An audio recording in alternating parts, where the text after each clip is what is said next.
Vum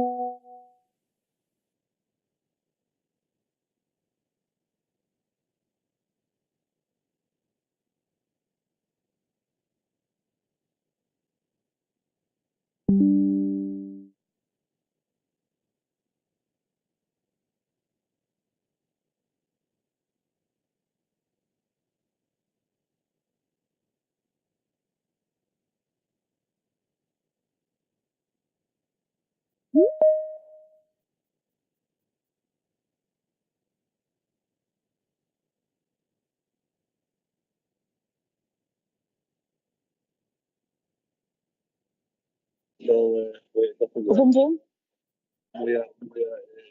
Vum vum.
Good morning, honourable members. I've been informed that we are co-rated. I welcome all honourable members.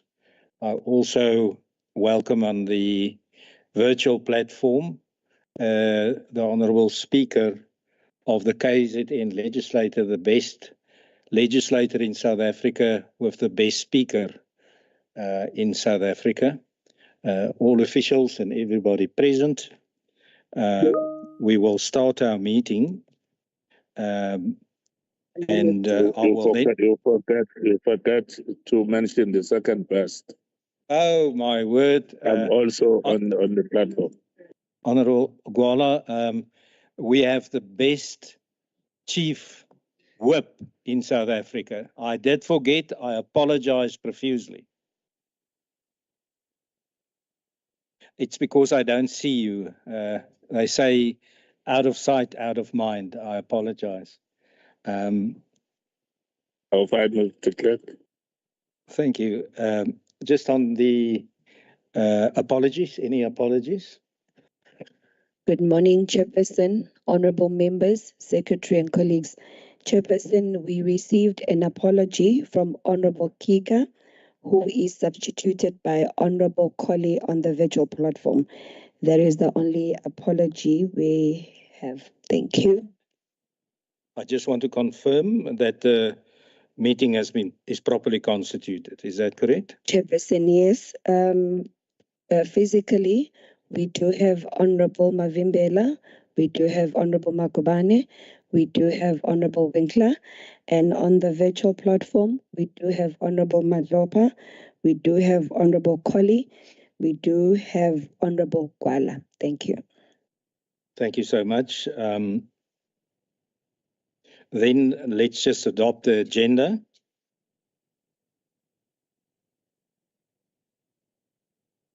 With your permission, I just want to indicate that the Speaker and Deputy Speaker are joining us online, as well as the Chair of Chairs and the Deputy Chair of Chairs as well. Thank you. Thank you so much. It's actually wonderful, the technology, that people can sit in far off places like islands in the Indian Ocean and still speak to us. Thank you so much, Madam Secretary. Then for the adoption of the agenda, is there any mover for the adoption of the agenda? Morning, Proceed. Chair. I move for adoption of agenda. Thank you so much. Anybody for seconding the proposal? Honourable Mavimbela. I second. Thank you. We're going fast. Then I will ask our Honourable Speaker, who is the best speaker in South Africa, for her remarks. If she can proceed. Thank you. Thank you, Chairperson. Greetings to the Chairperson of the Standing Committee on Oversight, to the Deputy Speaker, the Chief Whip, Chair of Chairs, and all members of the committee, as well as the Secretary and Management. I want to first apologize because there seems to be a bit of noise where I am holding the meeting in because we are having the conference here. With that said, I want to firstly greet with a bit of positivity. I know that we have been facing great challenges in terms of the resources in the legislature, but one area that has been suffering has been the area of oversight, especially at committees, due to the very little number of researchers. Whilst we are not yet close to what is ideal, but I think we must emphasize the positivity that we have received with what will be presented in terms of funding, specifically in that particular area. But also, Chair, in terms of how the meetings that are progressing with the MEC and the openness that even when there's times for bidding, when there's extra funds and times for bidding, we are also as a legislature called in. With that said, Chairperson of the Standing Committee on Oversight, we want to also commend the working together that is happening at the level of the strategic leadership, especially from the office of the committees, myself and the office of Chief Whip, where we receive recommendations in terms of requests from committees, how they have streamlined the work of committees to ensure that they do their work effectively with no hindrances, but also they also give effect to what we said we're focusing on in this term, which is the core business of the legislature, by ensuring that committees follow the desirable pattern or routine in terms of going to oversight, external oversight. We want to really say it before you, Chair, that right from the office at the inception at committees up to the office of the Chair of Committees, myself and the Chief Whip's office will receive recommendations that assist the institution, but also recommendations that are made by the chairpersons cognizant of what is happening in terms of oversight and the direction. Because if we were not going to be focusing on what is required in terms of the direction, we would have many problems. But of course, there will be the start of the civic education, which will be mentioned here, which we also received that from Treasury and the other areas that are made.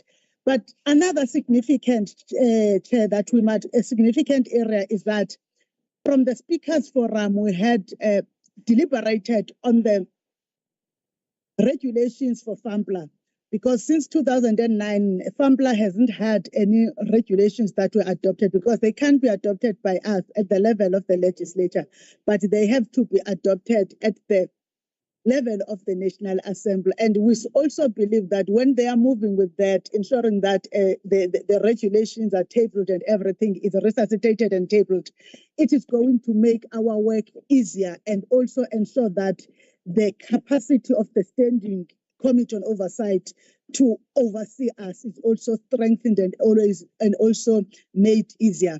But also that would also need us to look closely to some of our internal policies, so that those internal policies also speak to the spirit of the regulations. But it might come a little bit later, that part, but there is that possibility, Chair. And with that said, we come here before the Standing Committee on Oversight, knowing full well that the support that we have been getting and also has also enabled us to negotiate on equal basis with the MEC, because we come and say, this is a resolution of the Standing Committee on Oversight. So there is nothing that can be done outside the Standing Committee on Oversight, because there is a resolution of a committee. And we want to thank that leadership and guidance that we're getting from the chairperson and the members of the committee. With that said, thank you, Chairperson, for allowing us to make the small remarks.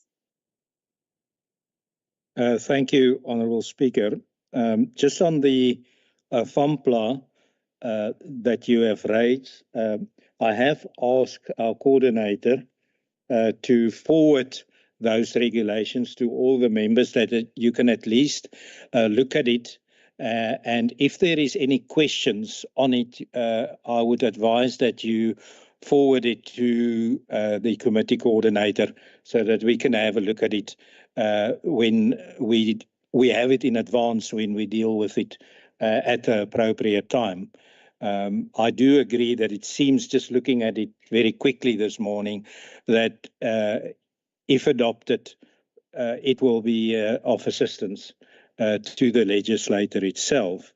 I can also just say that I was informed yesterday, just before the budget debate, by the Honourable MEC for Finance, that he thinks, and I hope he thinks correctly, he feels that the legislator should have a balanced budget this year.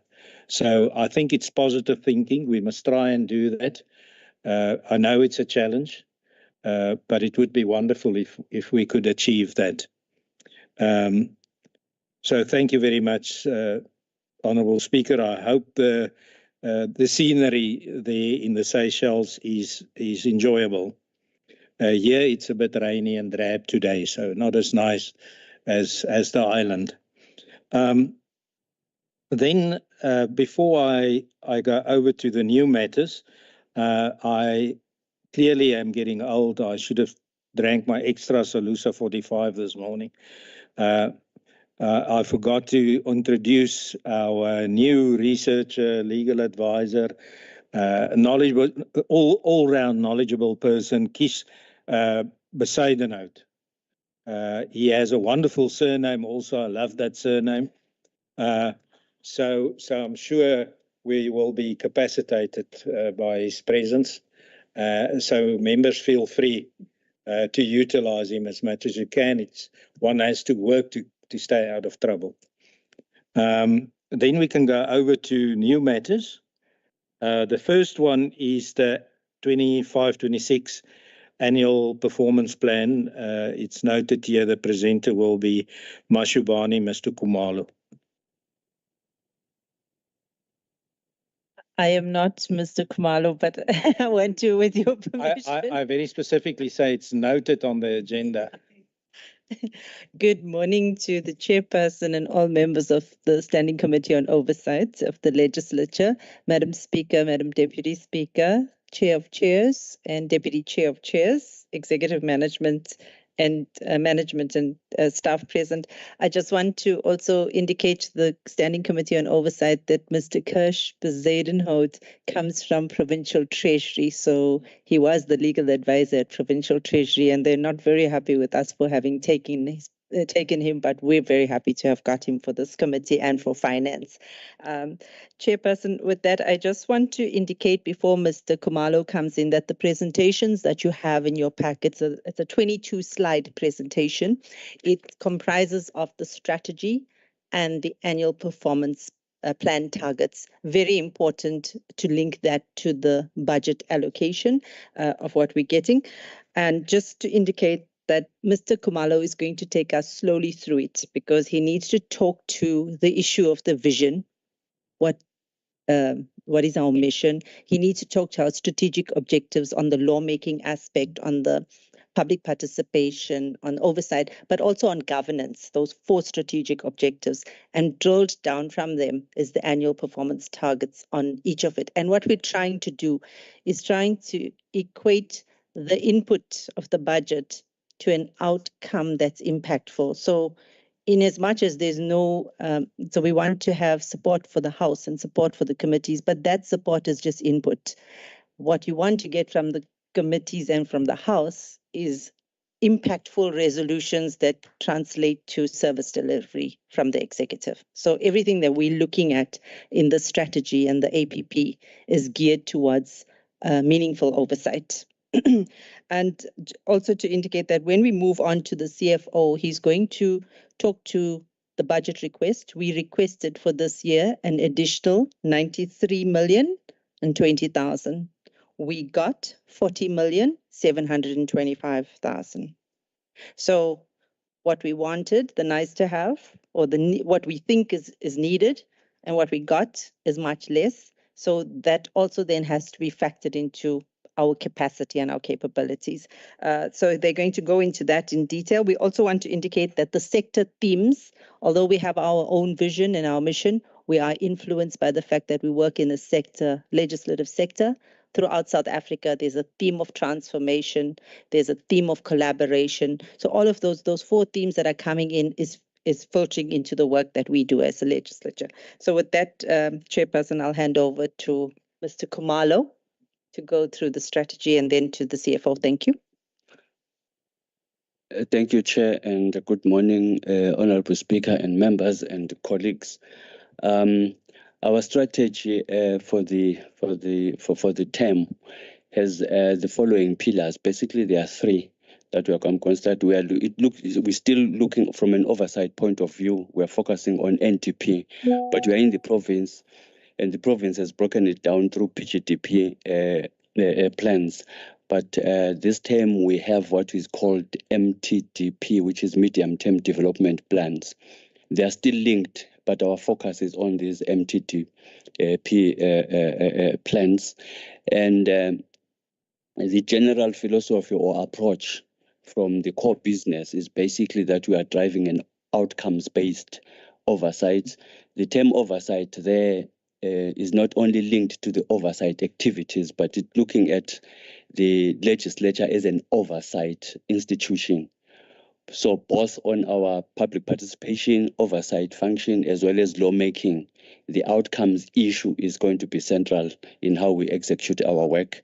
And the next area of focus is public participation. It has always been like this, but there's a more focus really this time around on the work that we do at a constituency level. So whilst we continue with our normal public participation programs, but there's going to be a lot of emphasis on the constituency work. And the third area in the corporate environment is that we continue with modernizing the institution. So whatever we do at a corporate level is going to be influenced and driven from an ICT platform's point of view. So there's going to be a lot of work in that environment. So that's where we'll be looking at our efficiencies, our business process management, our work systems, as well as looking at establishing work service standards. As Nkopane has already indicated, when we were developing the strategy, Chair, we're not only looking internal, we're looking at what is happening within the sector. This term we would want to kind of converge and ensure that our plans, they represent each other, although we still maintain our uniqueness as sectors, as legislatures. There are 3 thematic areas that we have all agreed at a sector level that we should pursue them. There are 5 of them: transformative, responsiveness, collaborativeness, stakeholder-centeredness, and operational excellence.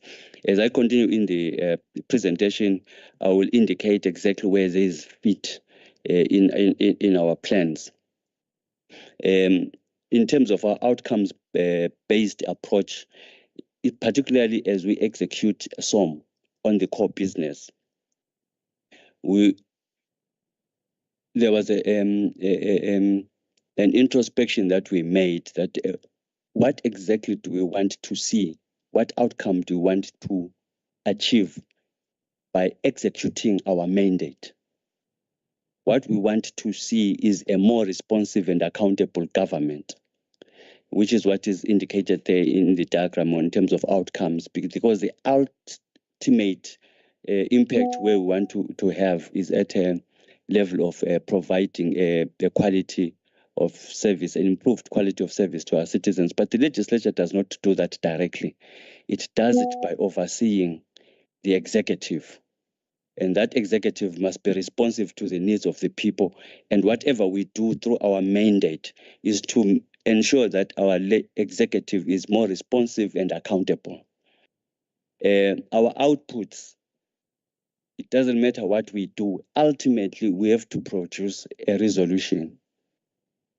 But that resolution comes in different formats. It could be a bill that we have passed. It could be a budget that we have passed.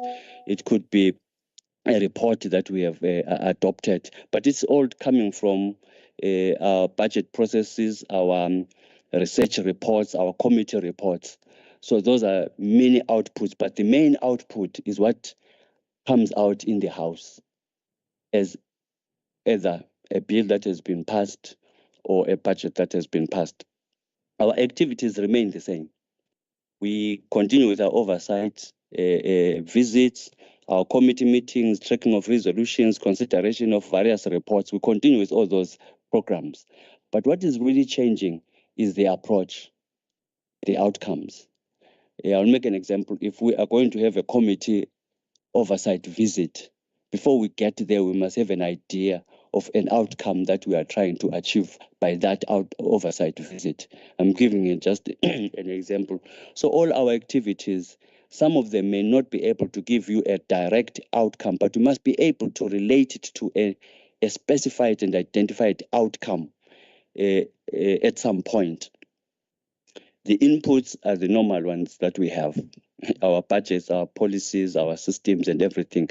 Basically at an input level, that's where you actually see corporate activities that are supporting everything that we do. On this slide, I'm trying to bring in the sector thematic areas, those 5 areas. Where exactly do we want to see them? Where we are talking about operational excellence, this is a corporate environment where that manages our budgets, our policies, our systems, that which makes the institution move and supports the core business area. This is where the area of operational excellence is required. I will drill down later on what we meant by operational excellence. When it comes to stakeholder centricness in the legislature or in the sector, we are looking at our activities. So we need to ensure that our stakeholders are properly engaged especially when we are executing our activities. Our outputs, this is the collaboration that we need within ourselves, like the House and the committee resolutions, where we start talking about smart resolutions. Smartness is a concept that we use in planning, but we are borrowing that concept into the types of resolutions that we make. They must be smart, specific, measurable, achievable, realistic, and time-bound. We are working on a process of workshopping, developing what we really mean by this, and how does it, when we look at a resolution, and when we say this resolution is smart, what are we talking about? We are working on a template, and at an appropriate time, we are going to consult in that area. And then in terms of passed laws, processed bills, and adopted committee resolutions. So we need to exercise collaborativeness in that space. A number of people, we can't work in silos. Basically, that's this item is saying. And then the responsiveness really is at an outcomes level, where earlier on I said we want to see a responsive and accountable legislature. It will be at that level. I think when I get to the APP targets, you'll see there's a target that is trying to drive us in that area. And lastly, the transformative area is where we say the role of the legislature working together with the executive as well as the judiciary. We deliver a better quality of life for our people. So as long as we we focus on these thematic areas in our activities, I think we would be able to move in that area. Now, Chair, you'll see that there is a yellow line at the bottom. It starts from impact going backwards to resources. What we are saying, everything that we do, we must first of all look at where do we ultimately want to get to, and then we go backwards up to, if this is what we want to achieve, what do we need to do, and what are the resources that are required, going that way, and to then use the resources to drive us back to the results. That's the green area. So this is basically an approach. How are we going to be doing our work, whether we are planning or we are executing something? Our vision, Chair, has remained the same. Not that we just picked and there were discussions, and we realized that no, if this is the outcome, this is the direction we want to take. This vision remains valid, so it remained the same. But the issue of activism, I think, we'll need to find a way of giving expression to that item in our activities. The mission statement remains our core mandate. If you can look at it, it's talking about robust oversight, underline the word robust, effective public participation, underline the word effective, progressive and efficient lawmaking, you underline the word progressive. Our strategic objectives, we have got 4. We maintain that we don't want to have as many strategic objectives and we get confused around them. We picked a strategic objective per area on oversight, lawmaking, public participation, as well as in governance. On oversight, we tweaked this one. It says provide an outcomes-based and research-driven oversight. What has been underlined there is outcomes-based and research. It's basically saying, if we want to achieve this, what are the resources that we need? So in how we are going to deal with this, we need to look at that point, because we are looking at achieving a more responsive and accountable executive. Public participation remained the same. We want to provide a formidable and strategic partnership with citizens. Collaborativeness, the theme that I talked to, will come in through here, because ultimately we want to achieve positive, active citizenship in the province. So those are, there may be indicators that we'll be developing along the way during the year that talk to active citizenship. And lastly, lawmaking remained the same, impact-based and consultative. This is, again, area that talks to public participation, consultative, and we are talking here about better implementation of the framework that we already have to enhance our effectiveness, both at lawmaking, public participation, as well as doing our oversight. Our oversight is not going to be driven just in a silo environment. We've got to bring in our citizens as well. Lastly, on governance, we are talking about technologically driven cooperative services as we seek to maintain our clean administration. The intention here is to improve our governance and resource utilization. There we are talking about resource institutional efficiencies.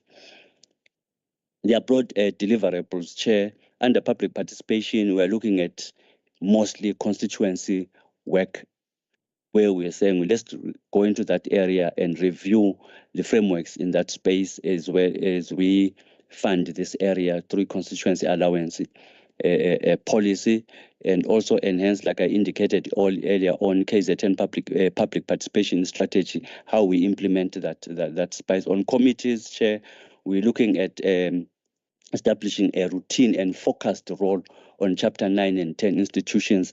This outcomes-based approach basically is research-driven, which is why we think Chapter 9 and 10 institutions can become relevant there, including academic institutions and other related research institutions.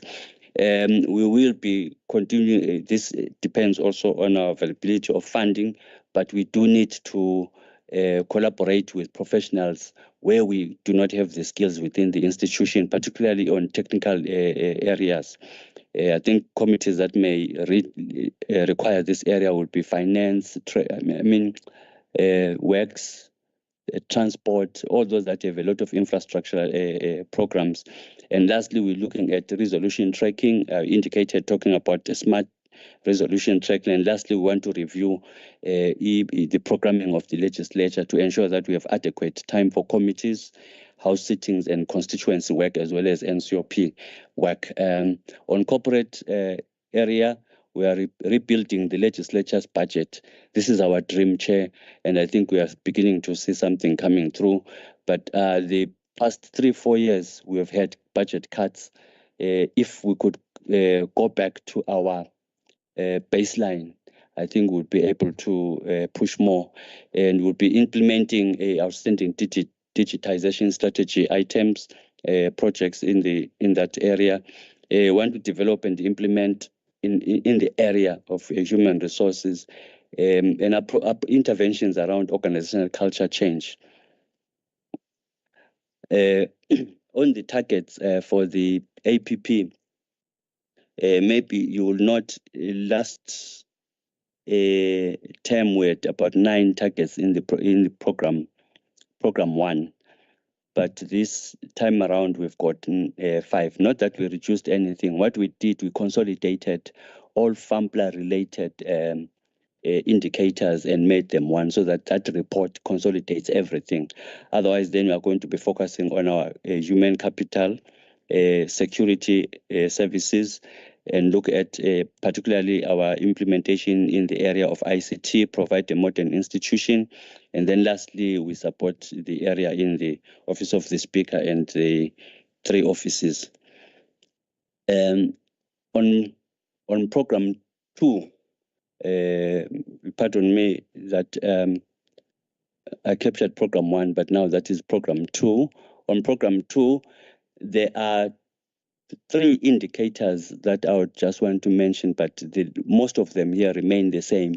What has changed, the Chair, in terms of targeting is our approach, so that we bring in the outcomes aspect, but the deliverable is basically the same. It's just the approach that's going to change. The one that I want to raise an issue is indicator 3 there. We amended that. The amendment is in how we do it, but the resolutions of committees that we table quarterly will remain there. The next area that I think I must highlight is the area of constituency area. We always had an indicator in this space, but it was talking about the functioning of constituency offices. This time around, we are going beyond the offices. We are saying there is work that is happening in the constituencies. So let's talk about that work. So that indicator is talking to that space. And then in terms of NDP, we are not directly doing that one in this space. We are focusing on medium-term development plans. And those plans, they have priority projects that yesterday, I think the MEC also tabled them in the Green Book. You see them, those have been extracted. They are going to be part of our committee AOP priorities, as well as other infrastructure programs. I think on the slide here, there's the 14th one is the one that it just got cut here, but it's one that talks to the responsiveness of government and this accountability. There are many indicators that are required in that space, but we're going to start with the simple ones. Monitor the submissions, departments submitting what they are supposed to submit in time, the responses that we require from them, are they happening in time? I think we also look at when they develop their budgets and their APPs, do they consult the citizens? So their budget and APP process would want to get some comfort that there's been public participation in that space, although we may do our own stakeholder engagements, but has the government done its own at that level? Oh, okay. Thank you, Chair. I think I've come to the end of both the strategy and it's a joint presentation. May I, through you, Chair, CFO. Thank you, Mr. Khumalo. We can then go over, I think if we do it as one question can be put after the financial information. So Mr. Nkopane, you can proceed. Thank you very much, Chairperson. Greetings to the honorable members. the Secretary and the colleagues. The person in this slide talks to our budget for the 25-26 financial year. We start by indicating the amounts that we have requested to the Provincial Treasury through various meetings that we held with the Provincial Treasury, which were chaired by the Speaker, and in attendance was the MEC for Finance. We made a request of 93 million, made up of various issues ranging from wage settlement, the vacant posts that were funded before, but they were wiped by the budget cuts. And we also requested funding for other initiatives that the legislature is continuously implementing, but they are not funded. But out of all that 93 million that we requested, Chairperson, only 40 million has been allocated in the 25-26 financial year, and it goes to wage settlement, and as well as researchers. 4 million was allocated for that, and 16 million for voter education in preparation for the 2026 local government elections. There was another window, Chairperson, that I must indicate that Treasury requested us we submit other proposals. We submitted 2 proposals relating to infrastructure of the legislature that needs to be upgraded, specifically the IT infrastructure, and as well as the AV system, which is the system that we are using here in this committee room and as well as in the chamber. Both were not considered, but it's items that will be continuing to pursue Provincial Treasury to consider funding those as they enhance and support the operations of the legislature as we have sittings and meetings. The 2 systems are already old and they've reached the end of life, so they need to be renewed in the form of having new systems installed. The next slide talks to our budget for the 25-26. It's totaling 850 million, having considered that 40 million that was included in the previous slide, and it's split into 2 programs, which is administration and parliamentary services, and members' remuneration. Chairperson is a direct charge, though it's included as part of our amounts that will be appropriated to the legislature. The next slide, Chair, talks to our cost structure of the legislature. We've been saying this to our colleagues from Provincial Treasury, that most of the costs that relates to the legislature are fixed, and they range from compensation of employees and transfers and subsidies, members' remuneration, payment for capital assets. The only component that has a variable component is goods and services. And if we are expected to absorb some of the cost-cutting measures, that's where we are absorbing them, and that impacts basically on the core business of the legislature, because we are carrying out all the sectoral parliament from that variable amount of 78 million. And all the oversight and public participation are funded from that amount. So that's our challenge, Chairperson, that almost 91% of our budget is fixed. It's only less than 10% that is variable, and we need to then make sure that we survive out of that. The next slide, Chairperson, is an update in terms of unauthorized, fruitless, and wasteful expenditure, and as well as irregular expenditure. In the previous meetings of the committee chair, the matter of unauthorized expenditure was tabled and considered, and a resolution was taken. And now that the resolution was taken, the balance has reduced to 0, and we are awaiting provincial treasury processes in terms of funding that money in terms of legislature's budget, because the resolution indicated that funding must be provided in terms of covering the unauthorized expenditure. So our current balance as of end of February is sitting at 0. Fruitless and wasteful expenditure, we started with an opening balance of 106,000, and we've discovered cases amounting to 16,000 in the current financial year.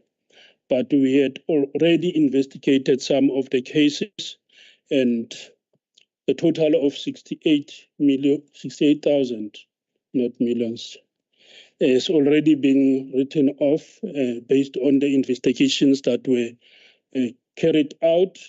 And as well, we recovered an amount of 28,000 from members of the 6th term of the legislature that did not come back in the 7th term from their gratuities. So at the moment, as of February, we are sitting with a balance of 26,000, and it's part of the investigations that are unfolding. And there's also another submission that will consider some of the amounts to be either written off or recovered from the affected employees as well as members. In terms of irregular expenditure, Chair, we are still doing well in that space. We opened with a balance of 0, and we continue implementing our policies and governance systems to make sure that we don't incur any in the current financial year. And we are still sitting at a 0 amount as at February 2025. The next slide, Chair, explains what I've just covered in the previous slide. And slide that follows is the CPA funding, Chairperson. We were requested to submit proposals in terms of CPA funding that was made available. It's an amount of 10,000 euros. It fluctuates as the fluctuation rate between the rand and the euro. And at the moment, it was sitting at 199,000 if you convert it into rands. The submissions that we made, it was 3 proposals: the transcribing services, the braille device, and automation of chamber doors. And out of the 3, the CPA has considered the 3rd one, which is automation of chamber doors, which we will be implementing because it has been approved, and thereafter recover the expenses from CPA. So the project, we are intending to complete it by December of this calendar year, and we'll be claiming or asking for reimbursement from the CPA once it's completed. But we'll also be providing progress feedback in terms of how the project is unfolding. Chairperson, that summarizes our financial part of the strategy and the APP. Thank you very much. Thank you, CFO. Members, I think what will be practical is before we do the annual oversight plan, if there's any questions on the presentations now. First part was the effectivity and efficiency of the legislator in its oversight role, and then secondly is the budget. So let's start with the members present. Anybody that has any questions? You can proceed. Thank you, Chair.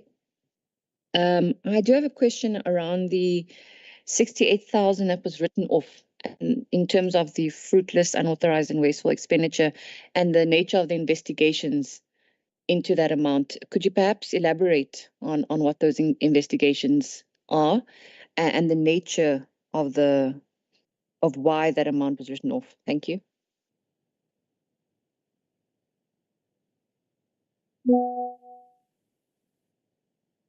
Let's do it member by member, so you can respond, please, CFO. Thank you, Chairperson. The amount of 68,000 relates to no-shows, specifically relating to members and as well as staff. The bulk of it is the amounts that were investigated, and we found that the cases were reported, but it was not cancelled on time.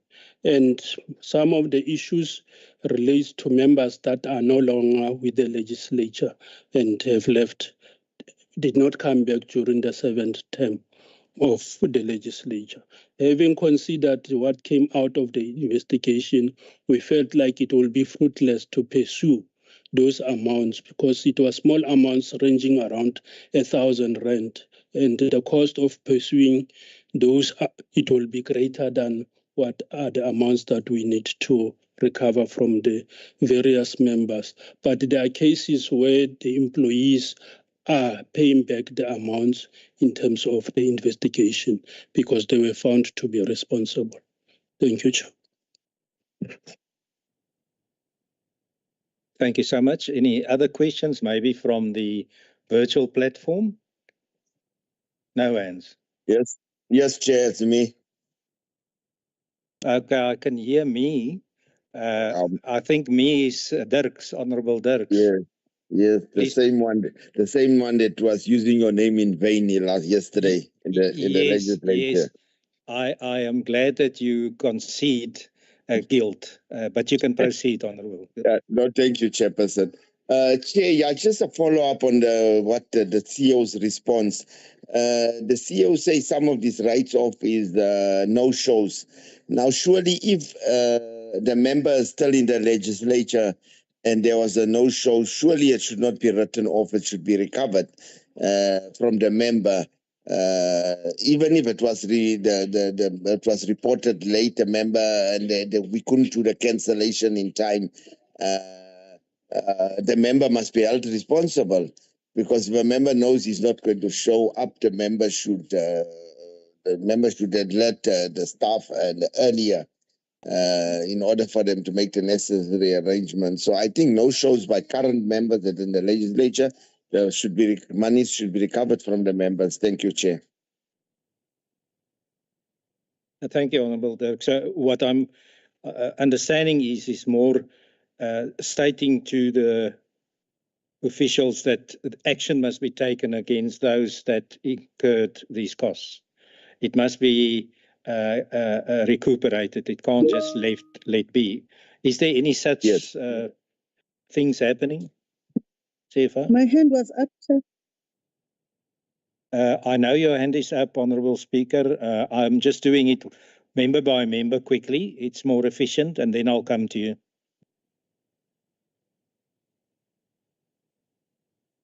Chairperson, thank you very much. We do have a process in place, Chairperson, in terms of fast-tracking the investigations. We are now escalating the matters to the whips of the parties to assist us in terms of recovering the monies where we are issuing the members. So far, that's the system that is in place over and above our internal investigation. So we are doing well in terms of investigating the matters and making sure that we recover the amounts where possible. Thank you, Chair. Thank you so much. Honourable Speaker. Thank you, Chair. I was going to come in the area that the CFO, Executive Manager, Financial Services was raising, that there is a process. But I think there is a weakness in our process, which we must go back, led by the Secretary, to look at it in terms of its cycle and the time it takes. I think the weakness may be at that level, because if a member is able to actually leave the institution without the investigation having finalized at the end of the term, that shows a weakness from the governance means, which is the investigation. So I think we must concede, and also going back, we will be following up the Secretary to strengthen that by not opening the process of investigation to be too wide, but also allowing that there is a time in terms of the finances where that feedback comes back to management and be able to process. But I think we have to look at the time and setting minimum standards in terms of how long should it take before we can recover it through the other means, Chair. Thank you, Honourable Speaker. Yes, I agree. Actually, I read somewhere that some of the monies was recuperated by deducting it from the gratuities and monies that was due to these members that were leaving. So that it must be a strict process where if that exists, it cannot be paid over before the deduction happens. Because if it doesn't, then you will battle to get the money back. Honourable Nkopane, I saw your hand. Thank you, Honourable Chair. On the issues of the no-shows, I'm not sure who's doing the negotiations with the accommodation facilities. It might be that maybe I'm very much familiar with marketing on the marketing area. We are a institution that has got a guaranteed account with accommodation facilities. So our terms of negotiation with the facilities must be of business so that we can avoid some other fruitless expenditures. Why I'm saying so, I'll make an example. We have Golden Horse that they have a guaranteed account with the legislature because they know very well all the members of the legislature, whenever there is a meeting or a committee meeting, possibility is we will be using Golden Horse. So in terms of negotiation with the Golden Horse, whoever who's doing that, whoever who's on that negotiation processes, must put it on the negotiation agreements. There must be at least so that we can avoid this. There are many ways to avoid this. If you are expecting 30 members to sleep at Golden Horse, and then 28 members are coming, and then 2 maybe they cancel.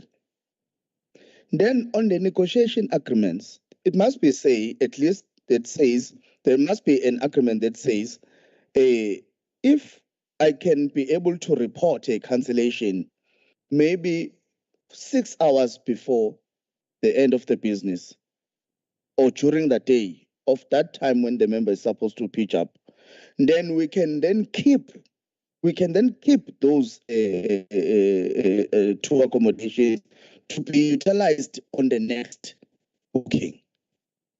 It can be an agreement on negotiations that it cannot that whenever we're making an arrangement and then members are expected to come, maybe 2 members or 3 members, they cancel, and then now that money is gone. It cannot be that. We have a guaranteed account with these people. So we're giving them business, so they must also have terms. They must also have relaxation when it comes to us. There must be relaxed agreements. There must be relaxed a way of operating because they have a guaranteed business with us.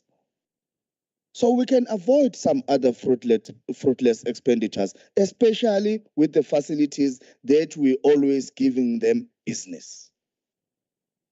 Because it's business here. As much as they give us the accommodation, but we're also giving them money as the business. So the agreements can't be the same as others. They can't treat us as others, so that we cut some of the fruitless expenditure that is coming up through the no-shows. Why whoever who's negotiating doesn't have such agreements? Because if there is a cancellation and that cancellation is reported within or during the day, and then through the business that we're giving them, it's a big business that we're giving them, through that agreement, then we say, no, if we were able to report on time, keep those 2 accommodations, we'll utilize them for the next booking that we're going to do with the business. So there are some ways that we can avoid this. Rather than saying it's a no-show, we'll recover, it's a no-show, we'll recover, let's put it on the business terms with the facilities so that we can avoid such situations. Thanks. Thank you so much, Honourable Makubela. Chair? Now, yes, Chair? Sorry, it's proceed. me again, Chair, because I think I will be erring if I don't speak on behalf of the management here. They Please have don't that policy. proceed. They have that in place, Chair. There is a time given, which is why members are advised that they must confirm when they are attending, and when they are not, they also write back and withdraw. All what Honorable Makubane was saying, it must be there, it is there. But members over and above that do not report that they are withdrawing. They do not show at the venue so that we don't have to negotiate. Also, they do not report until the very last minute in the evening that, no, I'm no longer going there, when it has passed the agreed upon date. And I want to say that whoever was doing the negotiations, I may not know who is it, had negotiated to even beyond the time which was normally given, was around 10 o'clock in the morning. But even with that, members still do not show up without noticing, but people only see when it is coming back from the facility. I think it is an issue that we cannot really try to cover up, the issue of lack of I don't know how to put it in a nice way, but lack of responsibility, especially when it should be coming from the people that are empowered or dedicated their lives to do oversight and ensure accountability. So when they are them who do not take responsibility of their absence and using the policy that is in place, it shows me that there may be a lack of responsibility. In instances of emergency, when a member would have a breakdown and reports it, in instances where a member there would be a family emergency and reports it along the way, the legislature is able to negotiate with facilities on that basis. But when members do not show up, really, there is nothing more that could be done beyond seeing at the level of the return, which is the no-show. So I wanted to clarify that. That is the extent of the no-shows that we're speaking about. Thank you so much, Islam. Thank you, Honourable Speaker. I think what is clear is, from what you have said, and also Honourable Makubela, is that there must be also some proactive actions by the officials. So when you negotiate, they must also know that we are a good client. And it's the art of the deal. We know a very well-known president that's causing mayhem in the world saying that. You've got leverage. You could say to the Golden Horse, but we give you a lot of, we should not be treated similar to the normal person. And because of who we are. So there must be more leniency. I think that is which will help everybody. Honourable Mavimbela. Thank you very much, Chair. I think after the response or the comments that have been made by the Speaker, I decided to withdraw. But because you have recognized that my hand was up, Chair, let me echo some comments on this matter. I think all of us must take responsibility. We must take responsibility because also the members are being frustrated by how things are done. Let's make an example. When I'm traveling from home to here, it's not less than 4 or 5 hours. So if my confirmation is not given until 2 o'clock in the afternoon, what does that mean? And I get my confirmation around 3 o'clock to travel from home to come here. Really, you are looking for a no-show up. So I think the bureaucrats in terms of the travel desk must also be taken care of, because those are some of the things that are creating some of the challenges.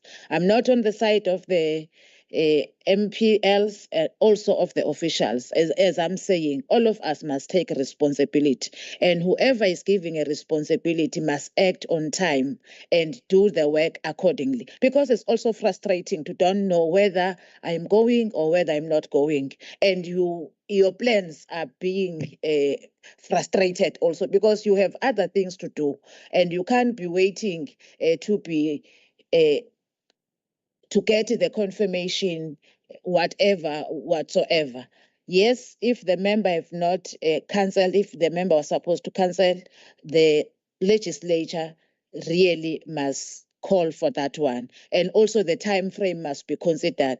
When I was listening to the CFO, the reason for this to be written off, it's because some of the members are no longer here. We are in April as we speak. Tomorrow it's April, and you are speaking of the members that were there in May. So in terms of the turnaround time and how we do our things, I think we must do it in speed.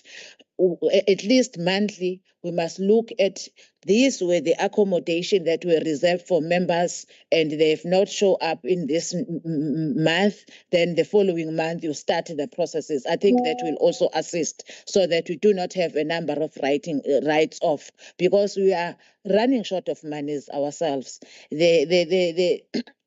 The secretary was reporting in terms of the request that they've made. They've made a request of plus 90 million. They've only received plus 40 million. So we are not getting what we want to do, and we are failing to do what we are supposed to be doing as our primary objective as the legislatures. Thank you, Chair. Well, thank you so much. I can't agree with you more. Our task as legislators is to see to that departments spend their monies properly, or that's part of our business. So if you yourself can't even do that, how do you expect the departments to do it? Maybe a suggestion from my side is that under the auspices of the Chief Whip's office, there must be reports on a monthly basis on such no-shows. And it must be dealt with immediately, almost like a disciplinary process. And if there is no fair reasons, it must immediately be paid within a specific time. That's the only way that we'll stop the issue. Okay, then just if I may ask a few questions. Sorry, proceed. Thank you, Chairperson. I just have a quick question around the logic framework and adapting the business of the legislature to achieve outcome-based and research-driven oversight. How are we going to ensure that we get outcome-based results in our committees? Is that going through the committee of chairs? Okay, so when we talk about outcome-based, we're talking about resolutions being adopted after each oversight to see a tangible outcome from those oversights. Or how do we envision this outcome-based model on committees? Thank you. Answer that. If I understand it correctly, how do we achieve the goal in an outcome-based one? Do you just count the resolutions? Do you look at the resolution itself and what it is trying to achieve? How do you establish if you've achieved your goal? Okay, thank you, Chair. There are outcomes indicators. We may not have them now, but at a strategy level, saying this is what we want to achieve.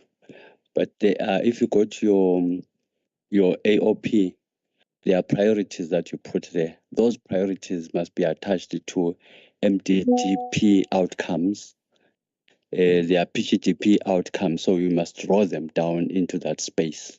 So at that high level, that's where we are going to start from. But when you drill it down to your day-to-day activities, if you're going to have I used an example of an oversight visit, it must be attached to one of these outcomes that we want to or it must be attached to an outcome. It may be a sub-outcome, may not be going directly to these MTT, NDP or PGDP outcomes, but it is a step in that direction. So as we do our work, we must always keep our radar on that outcome. Whilst we still need to go maybe a deviation, but that's a temporal deviation, but we must see how it's coming back to this outcome. I don't know if I'm assisting. Thank you. Can I come in? Thank you. I think for all of us to operate in an outcomes-based environment, all members within each committee must be thinking about the end result. So now this committee is going to look at AOPs. Your AOPs are very standard in terms of your classifications. When you're looking at it, you need to be starting to say, what's the end result? Like now, your discussion was around saving money and bringing. So is there going to be any outcome from some of the activities that you're planning? The team will then start tracking, because you can see in the presentation, the NDP is featuring strongly. The executive targets are featuring strongly. So your oversight needs to be geared and focused on those targets and all of your activities. So I'll use the example of oversight visits. Sometimes we get requests to say, the committee wants to go on their oversight visit. They haven't done it for this quarter, so they can be allowed. That's a compliance aspect. But if the committee looks at what was that oversight visit tracking on the NDP, and are they going to be using their monies more fruitfully going on that oversight visit or something else? Those are the conversations that committees must have. And yes, it's going to be a painful exercise, because sometimes technical people are going to say that's not where you should be going.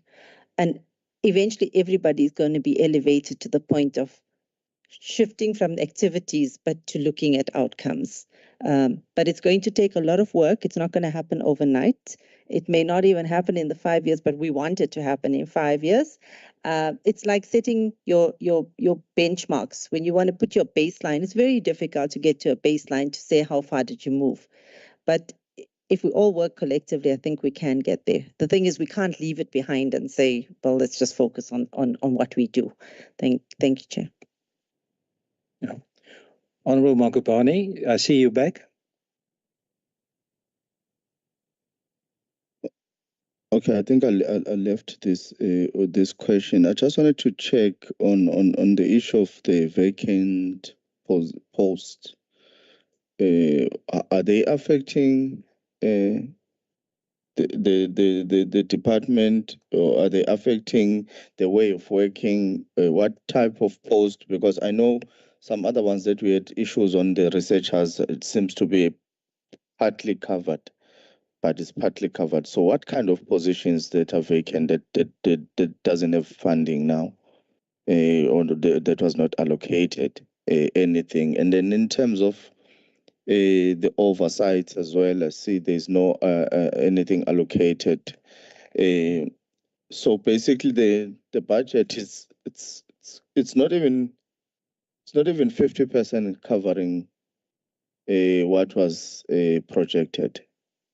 So it's a frustration. It's a frustration. So more especially on the issue that covers the public at large. We know we've got issues on this LGBTQIA. They've been killings as well. The more we don't go to the community to talk to them, to try and accept each other by all means possible, the more there are issues. Because some other individuals in the community, they don't seem to accept some other individuals who lives in a certain way, or who has preferred some other ways of living. So it's something that surely we need to go to the community and try to talk to them, each community. So we've got 11 districts in the province of KwaZulu-Natal. surely on the issue of public participation around these issues, we need to cover them all. Talk to the community about these issues. So when there are these type of cuts, not even 50% is covered on what was projected. So actually, we don't have a budget basically. And we don't have a budget that covers even more important issues where we need to go to the community and talk about these issues. So it's a problem. Thanks.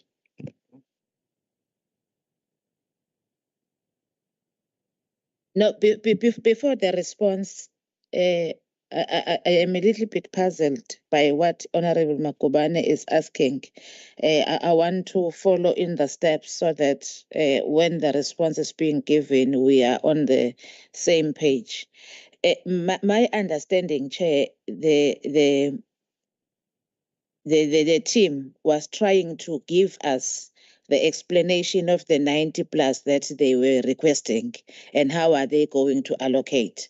So in terms of what is presented before us is in terms of the 90,000 vis-a-vis what they've received. I think, Chair, what is missing on this slide is a slide similar to the one that talks to what has been requested vis-a-vis what we have and what our plans. I think that's what is missing. I think if I've captured what the CFO was presenting correctly, or if I'm not, so that I can also align myself to what Honorable Nkopane is asking.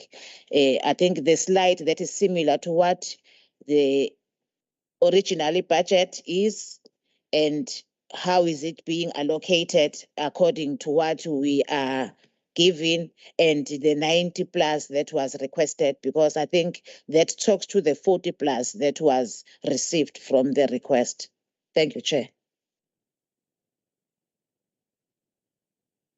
Anybody able to answer?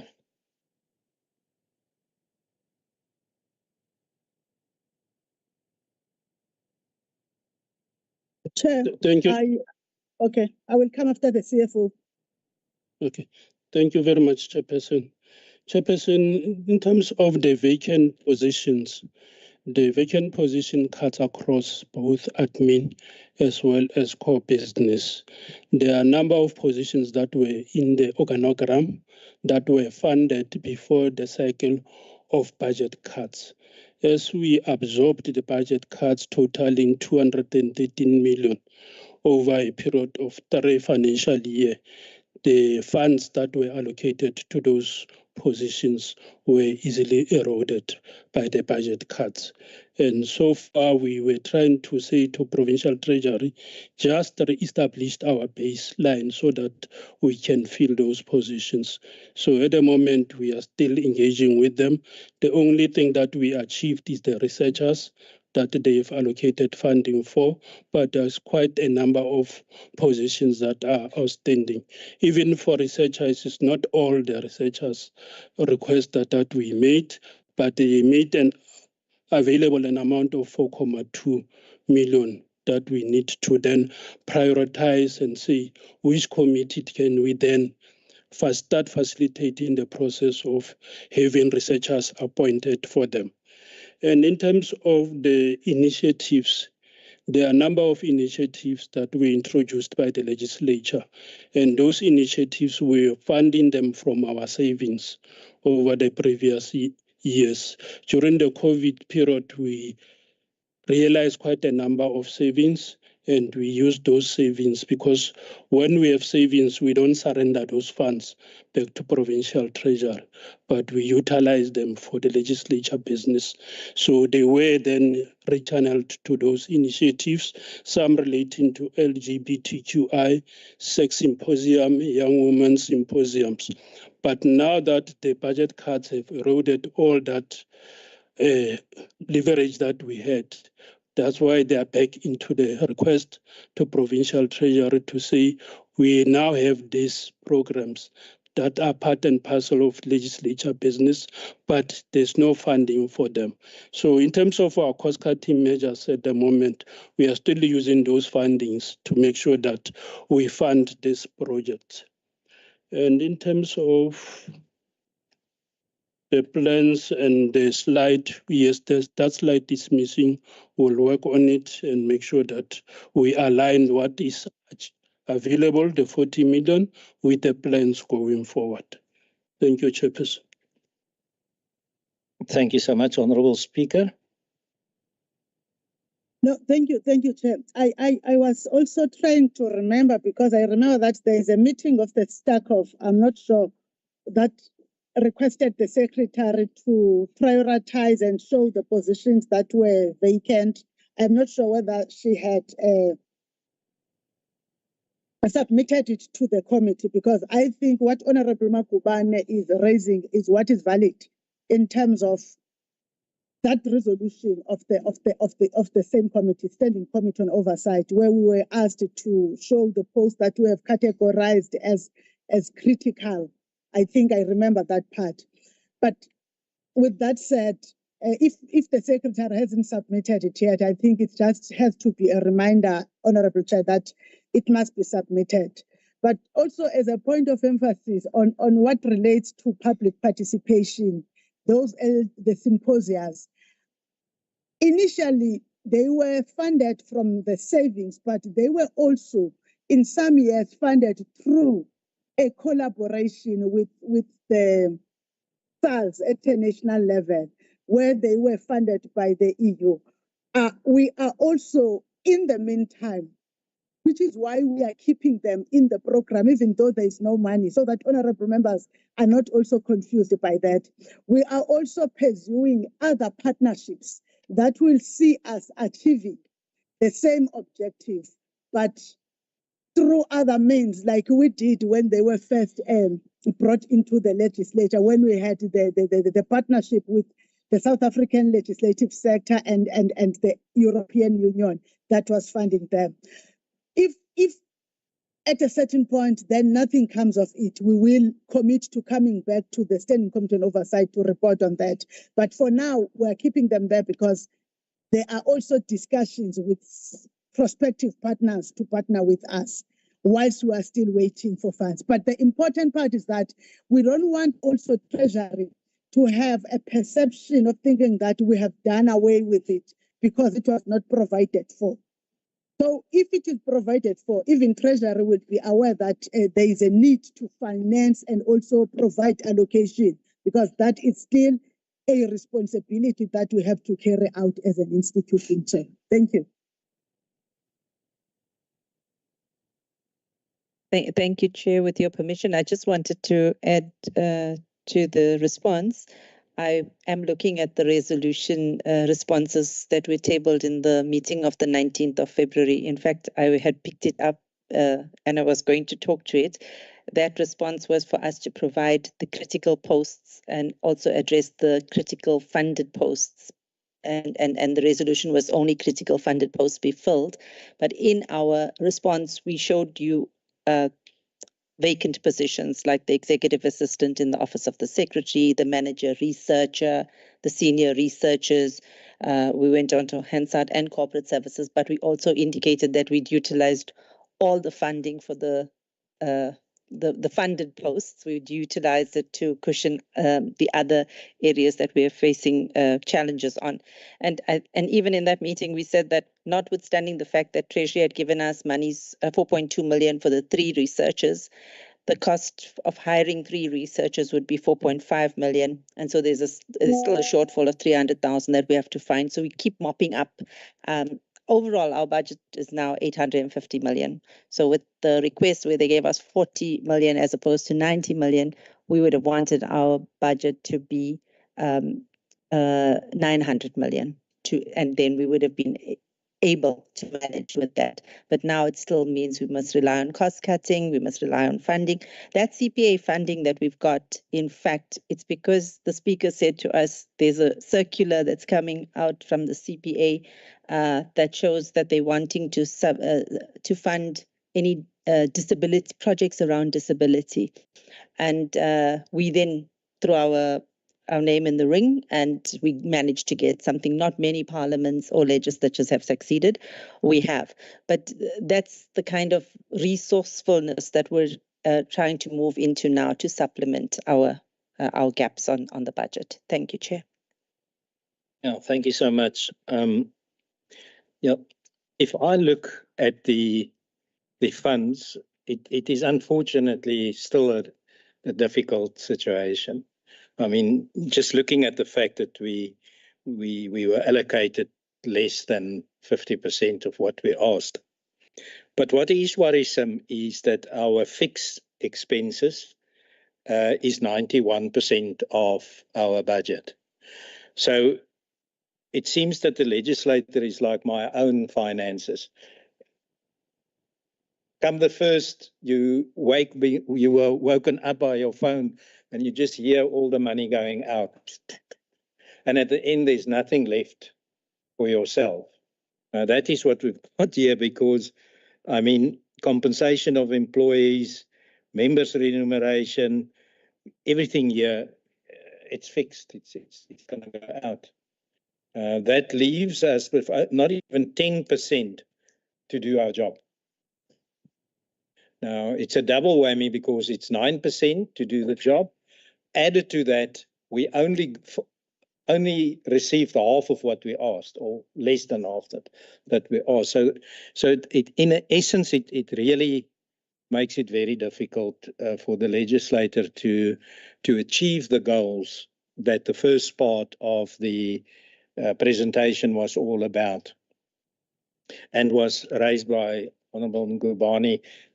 We will not be able to go to all these places because there's just not money for that. It's as simple as that. So that's very worrisome. Maybe we will also, for the future, have to get into a discussion. We have asked him before to come. He couldn't come. But Treasury itself. I picked up, look, every department is important. Everybody's got a need. Everybody put forward, I want R1 trillion. But one also have to be objective. As important as these departments are, the legislator, I would say, is more important. But there can be no MECs if there's no legislator. There can be nobody of us will be here. So it's extremely important. Now, just as you look at the office of the Premier compared to the legislator, the budget is about the same. So we, as the legislator, needs to negotiate with Treasury on this issue. And I'm not saying in any way that the one is more important than the other, except that the legislator is more important than anything else. So it doesn't balance out that well. And maybe in the future we can look at that. So it's going to be a challenge. We're in an extremely tough position, and we have so little money and such a huge need.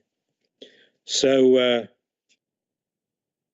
we feel it ourselves, because if you look at the Wi-Fi system, just on that itself, the electronic and systems, it's really not working well. Sometimes there's no Wi-Fi at all. So there's a lot of things that's physical, that if you just look at the building and all the difficulties with the building itself.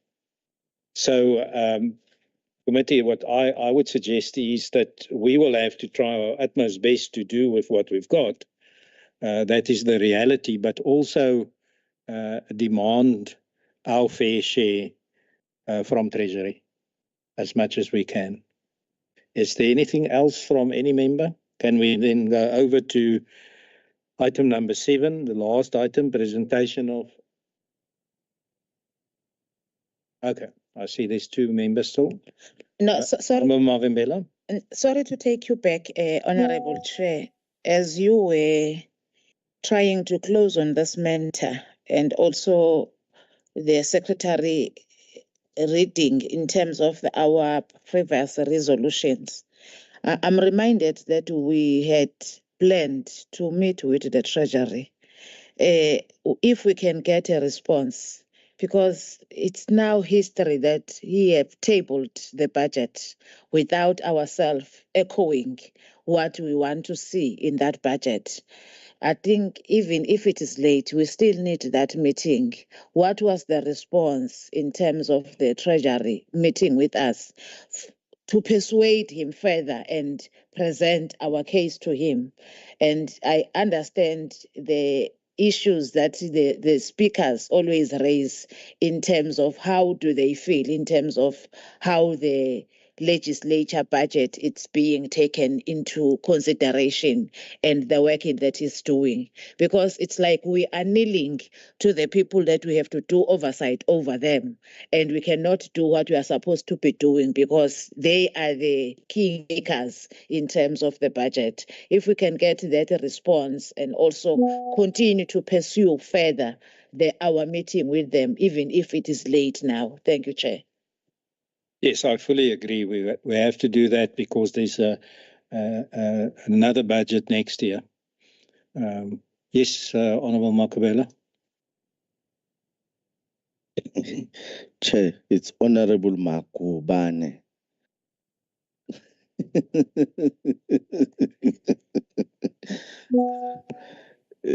Coordinator, please write the spelling for the chair there. I think it's emphasis. It's just to emphasize what the other members already alluded on. The importance of the treasurer to give us attention. It's very important. We can put aside other issues of vacant post and all that, but oversight is very critical. And the participation on the conferences that are proposed by the legislature is very critical, to go to the public and have the conferences with the youth, the young women. We've got issues in our province. We've got issues. We've got young women who has finished at the school at matric level. We've got young women who are at tertiaries. Who behaves otherwise? Where then the government needs to come in and intervene and talk to them, how they need to behave themselves and all that. The issue of women relying on men for whatever they need in life. We need to get into those issues and talk to the community, talk to them physically where they are. So the treasurer must come so that we discuss what's more important on what the plans are with the legislature. As the legislature, we need to talk to them. At least they can. When I was calculating here, I can see that what we are provided, it's almost 38%, 37% of what we projected. At least if we go up to 60%, then we can say, yes, there are cuts. We know there are cuts. There's no money. But why don't you go over a 50 plus? Why don't you go to 60 to provide us with at least 60% of what we were requested? 37% out of 100% of what we requested, it's a fail. It's a fail. Thanks, Chair. Thank you, Honourable Makubane. That's Salusa 45 of mine. It's not working. I apologize. I have been informed that there is an official from Treasury that might have an input. But before she does, I just want to add to what was said now.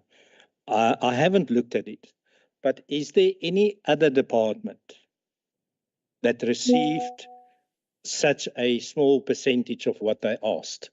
That means that received less than 50% of what they asked. I would think no. So from Treasury, I would like to know, why are we targeted in such a harsh manner?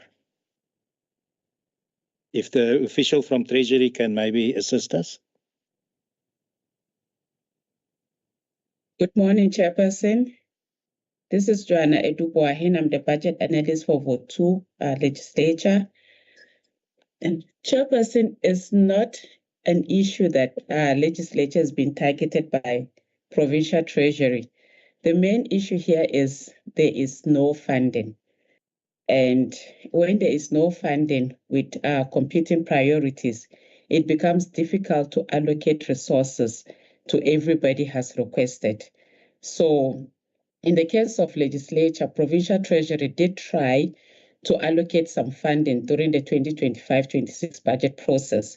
And from the competing priorities that we had, that was the only available funding available to allocate to the provincial legislature.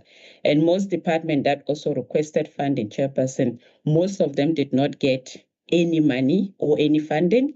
And the ones that got were the social sector department, which is education, health, and social development.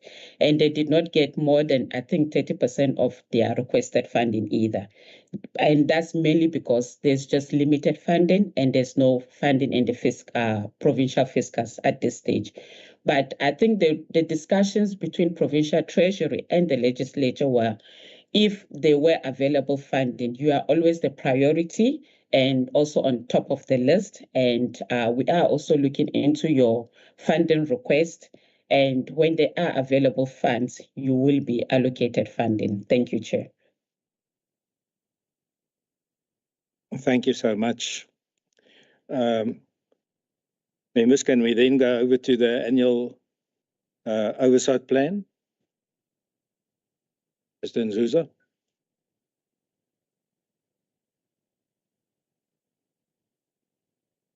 Chair, sorry. I think this, with your permission, this is the budget hearing session, so you need to make a decision on whether you're supporting or accepting the budget. So that when we go before the House, you will be able to. Okay, no, I forgot. Thank you. Thanks.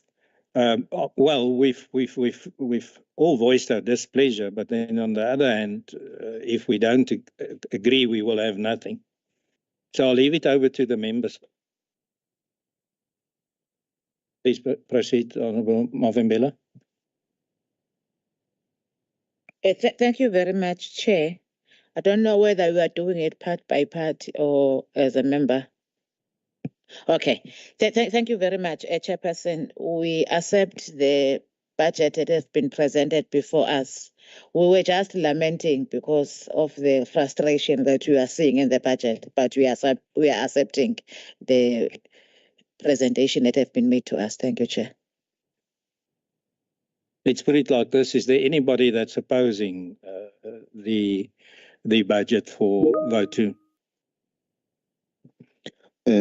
Thanks, Honourable Chair. No, the budget is not enough. Firstly, it's not going to serve any purpose rather than paying salaries.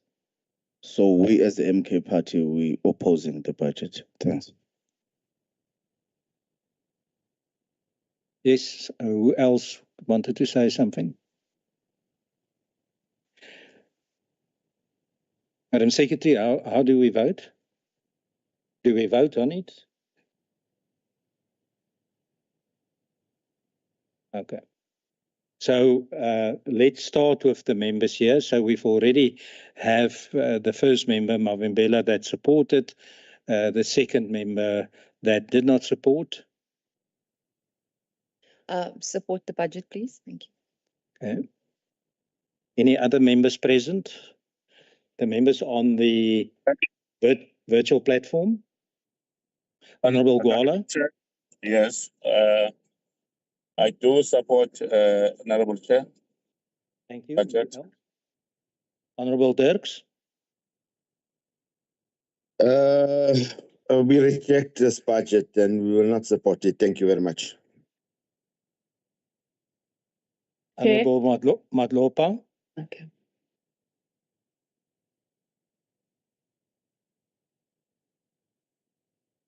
Honourable Colleen? Thank you, Chair. Support.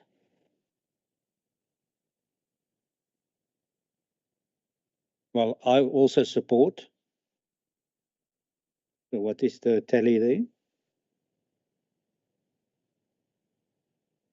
5 members support, 2 members oppose. So I think that finalises that. Is it acceptable? Come again, Chair. The tally is 5 members support and 2 members opposed. Okay, thanks. Thank you. Okay, can we then go over to the AOP? Thank you.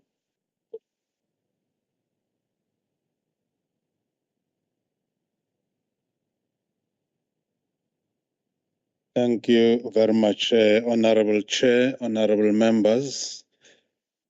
The draft AOP is a document that is a planning document aimed at ensuring that the committee has areas of priority,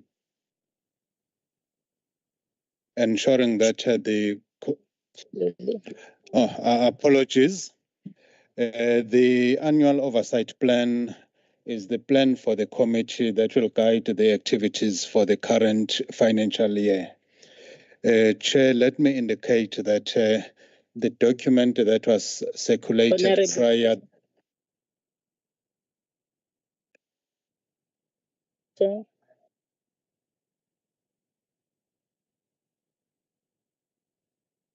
I'm so sorry. I was trying to unmute here. It's a problem of the network. I wanted to support the report.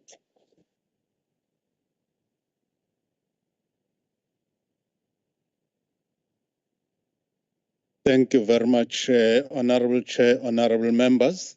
I was indicating, Honorable Chair, that the version of the draft AOP that was circulated with the documents is no longer the version that I'm presenting, because as the legislature was presenting their APP, we were identifying the matters that might need attention of the committee.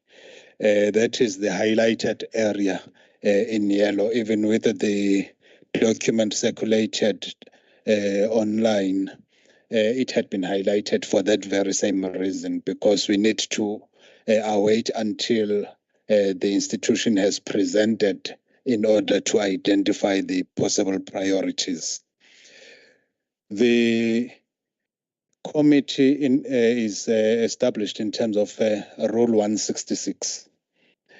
And even though it plays oversight over the legislature, it is also accountable to the Committee of Chairpersons, and it also has a responsibility as an oversight structure to ensure that it plays oversight over the legislature, and it also is enabled to be a lawmaking structure in terms of the Constitution and the rules, and it has a responsibility over public involvement.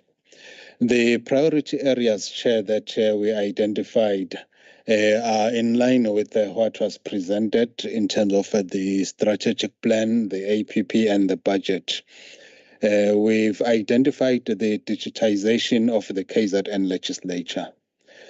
The sought outcome out of the focus in this area is that as the institution continues to digitize, that should assist in terms of cost savings, so that a bit more budget goes towards the actual work of the legislature. That is the outcome focus of this committee, which we are identifying. The second area of priority is the constituency work management framework. As the legislature was presenting, Chair, there is an indication that there must be a framework that guides constituency work. And the budget indicated that the legislature spends about 9.5 million per month on constituency allowances. And if you calculate that per month for the year, it's quite a huge amount, which must also be accounted for in terms of what is it that the legislature gains out of paying constituency allowances. Hence, it becomes important that the framework that will assist individual members to undertake constituency work is put in place.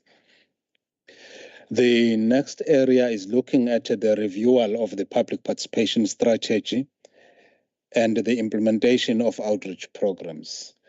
At the beginning of the term, there was a discussion at the strategic planning session, which Mr. Khumalo has alluded to, that as part of that discussion, there is a need to review the manner in which our outreach programs are being implemented. And this committee were identifying that it might need to play a closer focus on the speed with which that renewal is taking place, so that it informs the legislature moving forward. And as members were discussing, they did touch on the importance of outreach programs, which is one of the key activities of the legislature. The next bullet is looking at the implementation of the outcomes-based committee planning template. As members discussed, it came out clear, Chair, that there needs to be clarity on how this oversight, this outcomes-based oversight needs to be implemented. And as this committee engages with the legislature, there should be progress reports towards implementation of that template. The next areas are the compliance issues that speak to the critical vacant positions, the annual financial statements, cost containment measures, the recommendations of the Auditor General, monitoring monitoring irregular, unauthorized, and fruitless and wasteful expenditure. Basically, Chair, when the committee meets with the legislature, though the reports should be speaking to these areas, and it doesn't exclude the resolutions that the committee will be passing. It doesn't exclude the IYM reports, your quarterly reports, which will be the update on how the legislature is spending against the targets. The next part, Chair, is reflecting how the proposed priorities are then featuring in terms of the activities of the committee. Under the first table, table 1, it is speaking to the AOPs, and we are now reflecting that there should be the progress reports on institutionalizing an outcomes-based or an outcomes-focused committee AOPs. And that presupposes that committees of the legislature must implement the AOPs that are outcomes-focused. The next area speaks to the partnerships with institutions of higher learning, Chapter 9 and 10 institutions, and it reflects under activities of the committee that the committee must be seized with oversight on measures taken to establish and implement partnerships with the institutions supporting democracy. Those are the Chapter 9 and 10 institutions, as well as the progress in implementation of enhanced research capacity through academic and other research institutions. Mr. Khumalo did touch on that in terms of enhancing oversight work of committees. The next areas are speaking to oversight on publicizing and stakeholder involvement in the legislature activities, monitoring implementation of the civic voter education program, which should be implemented this year leading to the local government election. There is a budget that is allocated towards that program. The next area is talking to overall institutional report on performance and expenditure by the legislature. That speaks to the quarterly reports that we receive from the institution. And the table that is highlighted in green is now reflecting the timelines by when the committee should have dealt with the various activities that one spoke to. The first activity is this committee now developing the 26-27 financial year AOP, we know that this particular AOP that I'm presenting now is the 2025-26 financial year AOP, what the committee will be doing from the 1st of April until the 31st of March next year. However, during that very same period, this committee should now be planning what it will be doing in the 2026-2027 financial year, and that is what is reflecting that the committee should have produced their first draft AOP by end of October this year, which speaks to the next financial year, and should adopt the AOP for that 26-27 financial year by end of March 2026. The next area are reflection of the oversight work by the committee. The consideration of the annual financial statements and the Auditor General's report by end of October this year. This committee should have dealt with the annual report of the Legislature. And on quarterly basis, the committee should be receiving reports touching on all the priority areas that I started with as part of the quarterly reports. Also, the reports reflecting how the Legislature is dealing with irregular, fruitless, unauthorized expenditure that is incurred by the institution. The next area is a focus on how the Legislature responds to the resolutions.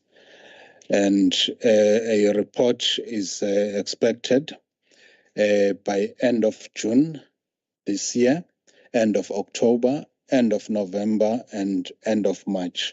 In some instances, we are not strictly going according to the quotas. For an example, by end of October, committees and SCOPA should have dealt with the Auditor General's report. However, by end of November, this committee should have engaged with the Legislature in terms of the mid-year review of performance of the Legislature and should have tabled their own report as STACOV in the House. And as we are aware, the final sitting of the Legislature is held by the last week of November. Hence, we are reflecting end of November. And the final report will then be end of March 2026. The next area is reflecting how the Legislature deals with the lawmaking process. There should be a report that comes to STACOV on how the Legislature has dealt with the instances of processing of bills. And by end of March 2026, we should have that consolidated report reflecting the status for the financial year.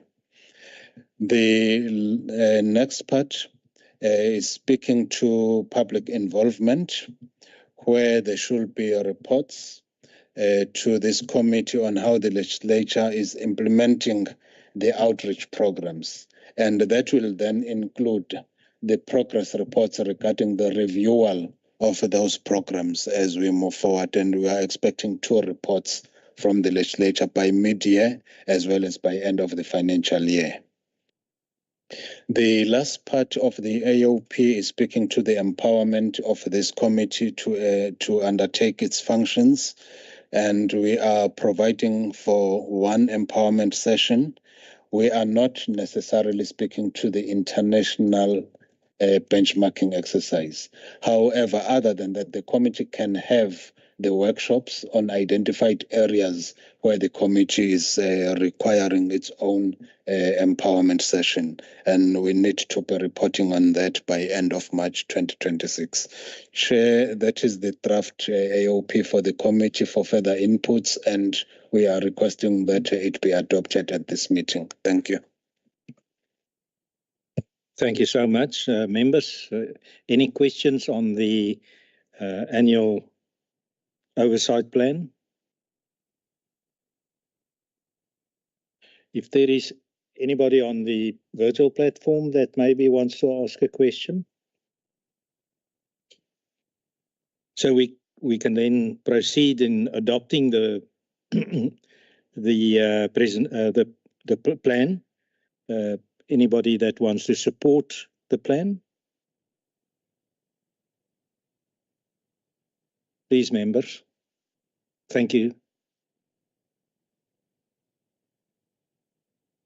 Just make sure we didn't hear you. I support the plan. Thank you. Anyone that wants to second it? Honourable Vumile. Yes. Sorry, Chair, this is Honourable Cully. I will second it. Thank you very much. So then it has been adopted. I see the next item on the agenda is closure. Is all members keen on closure, or do you want to carry on?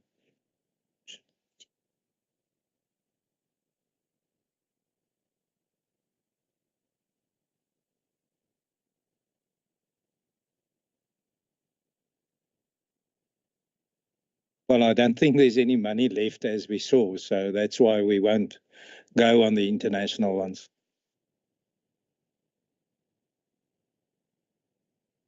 Yes. True.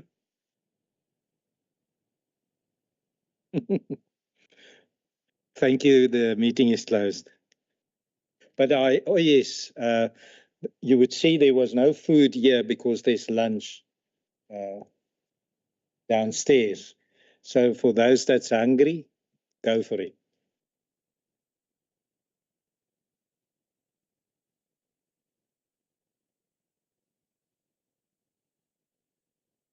Yeah, it's not my fault. It's her fault.